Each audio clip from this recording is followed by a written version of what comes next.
Hi guys, well we're back. We wanna chase the night, wanna dance to the light, pull the stars from the sky, just two hearts running wild. Never sleep, never stop, as we shout from the top. We're gonna be two hearts running wild. Just over 900 nautical miles that journey was from Hartlepool up and around the west coast and back. Fantastic, what a journey, absolutely loved it. Yes, there was always bits of grumpiness, there is, but by and large, yeah, I wouldn't have missed it for the world. Shame about the weather, but that's it, you know, it's 2024. Should be seeing effects of no, I won't say global warming, I won't say climate change. I think we're suffering some climatic events, probably caused by nature, but you know, there's Tonga Wonga, whatever it was, volcano erupted 2 years ago, and I think we're still suffering from that. It's been busy since we got back. A little bit of personal tasks to do for a week. This will only be a shortish video, I would think, but been busy in the boat, Baru that is. Well, Janet's been busy on Ava as well. She, you know, after 3.5 months away, surprising how mucky Ava had got, the canopies, etc. So Janet's been very busy on there. Well, after a summer of being sat out in what we call the summer sun, laughably, the canvases all need a good clean. This is the bimini top, and across there is the main aft deck cover. Not only is it to be cleaned, but we're to reproof as well. So we've got a cleaner from HLS Supplies, which is a canvas and sail cleaner.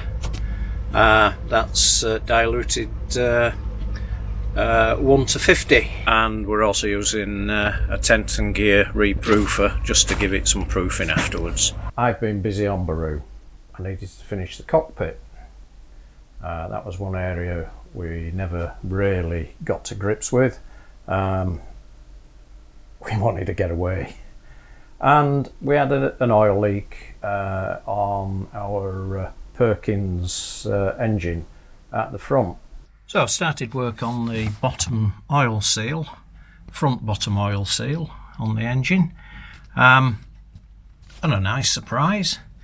Well, let's see what I've done first of all. Loosen the alternator, take the alternator belt off. What I was expecting to have to do was take away all of the raw water, so take off all the raw water and the raw water pump, to take the timing case off, to get the seal out, but the seal goes in from the front. So I've got the bottom pulley off, and yeah, there's the seal, and it is goosed. So what I should be able to do is tease that out and then push the new seal in from the front without disturbing everything at the front of the engine. Fantastic. So we'll just get a screwdriver in, and there we go, it's popped out. Wow, that was nice and easy.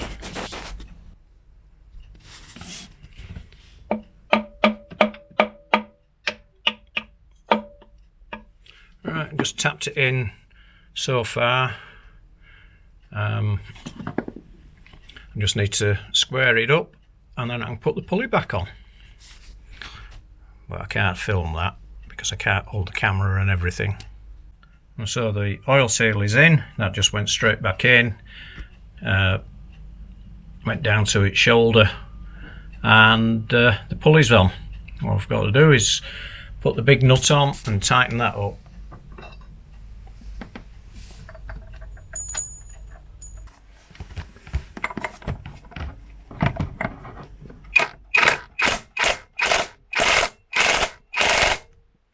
There we go. And so the front of the engine's back together. Total job, about 20 minutes in total. That was so much easier than I was thinking. The old lip seal is here, and yeah, it's goosed, it's hard, it's gone, which is what I suspected. So all I have to do is turn the raw water back on, put the steps back and go and fire the engine up. There we are, not bad for an old Perkins. I've re-sanded and repainted all of that area. Took the cowling off, took the sliding roof off, and also took all the instruments out. I wanted to renew that piece, that panel, but unfortunately all the wood I could get had vertical grain, not horizontal. So, and I thought that would look naff. So we ended up cleaning up the original panel. More importantly, behind there, sorted all the wiring out and cabling. There was a lot of redundant cabling, and also there was bits tagged into this and that and the other, as you always get on a boat, old boat.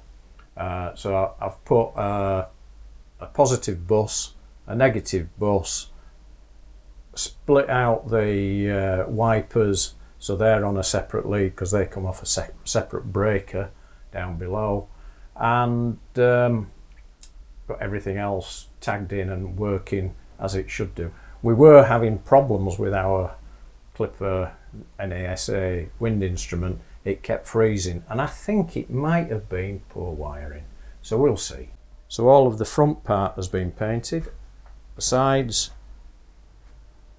and down both sides at the bottom in the well.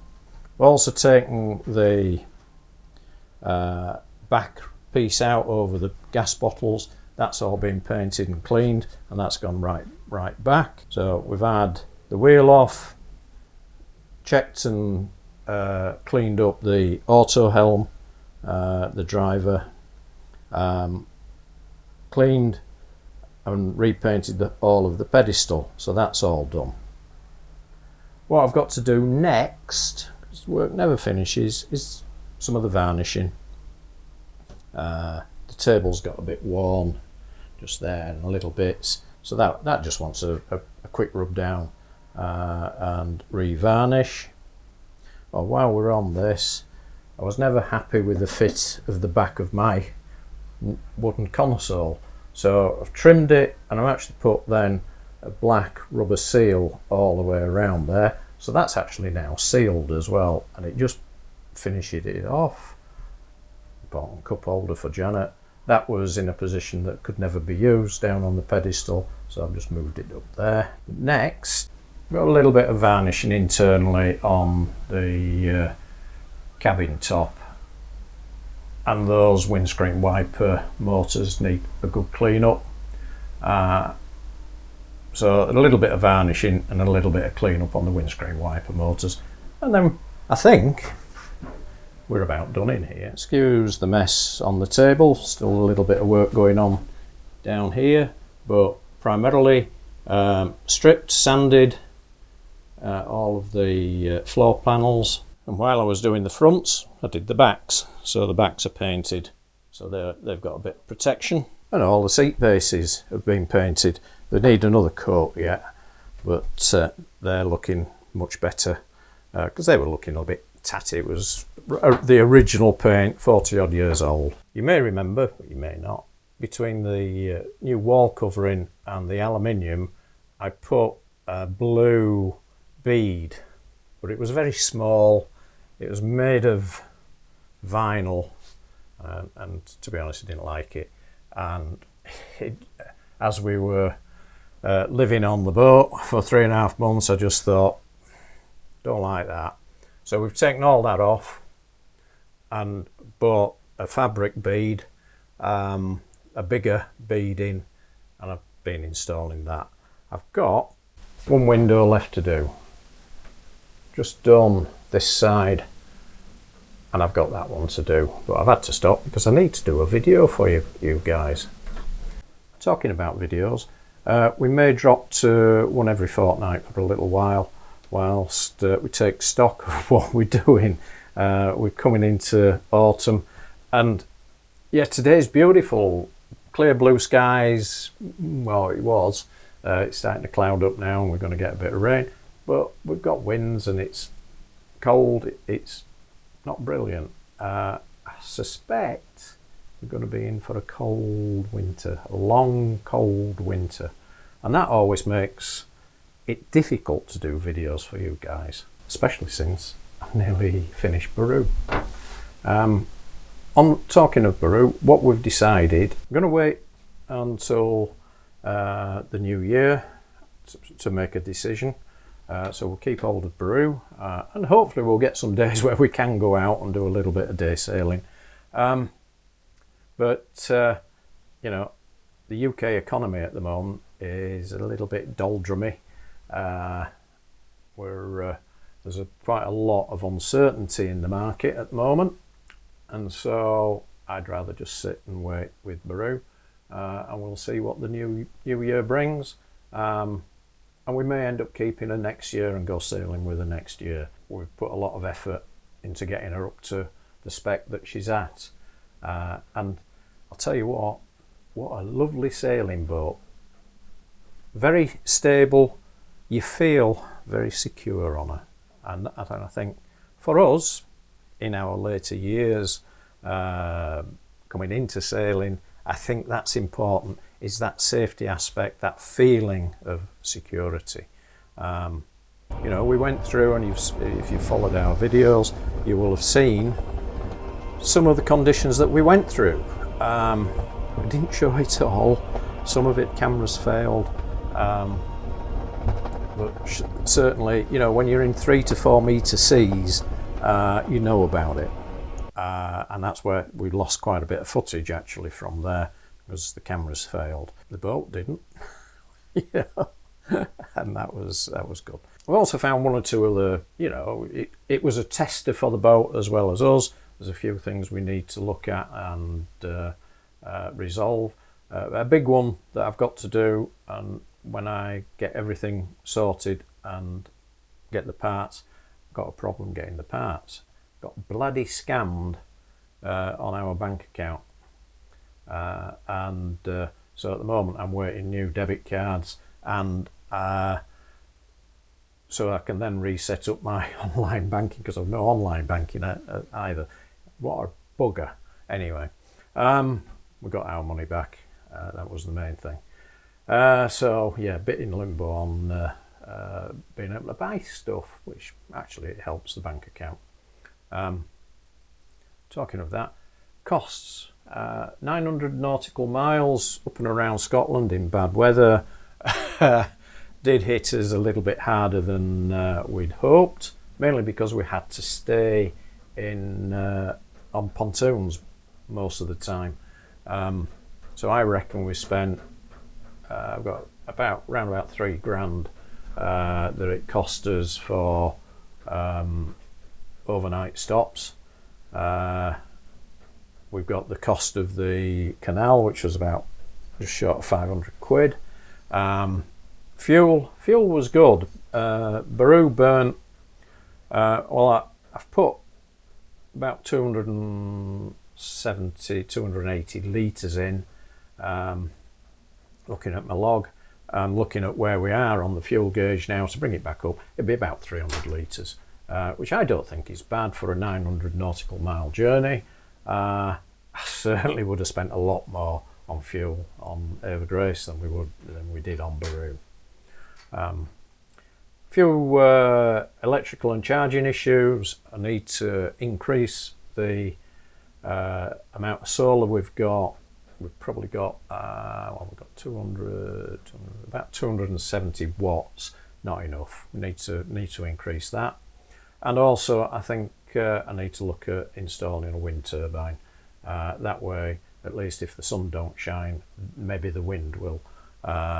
Yes, we do get days no sun and no wind. We've had it since we've got back, but at least yeah, there's a chance with a wind turbine as well. So yeah, look at fitting a wind generator. Right, on to the next bit. Cause of our pan. Well, that was simply primary fuel filter choked up.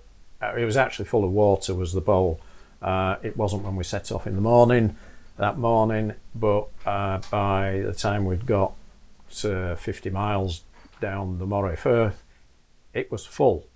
So that meant we had picked up some fuel with water in, because we've never had it before. Two things to do on that. One is to change the position of where the fuel filter is, and I'll show you a video where that is. Now, currently the primary fuel filter is along the front of the engine, across there and way down there, and I can only get to that using one hand, and it's a Cav filter. Now we've replaced the original with a new one because the old one had a glass bowl at the bottom. That was even worse because that was a triple stack thing, and trying to balance 3 stacks with O-rings and seals and filters and a piece of glass proved to be almost impossible.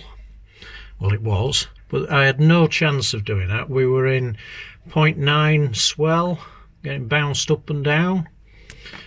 There was no way was I sliding around at sea, being bounced around with all those metal bits close to my head.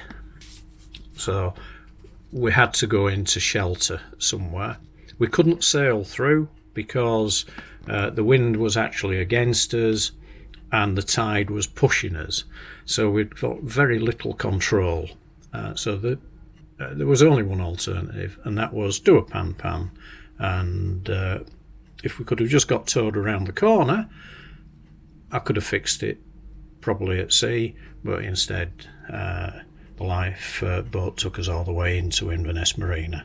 What I want to do is find a better, so I've got a more accessible position, and fit a second filter with switchover valves, so that if the motor starts to hunt and struggle, we can switch over to the second filter, turning off the bad one, and then once we get into somewhere where repairs can be done, we can do it.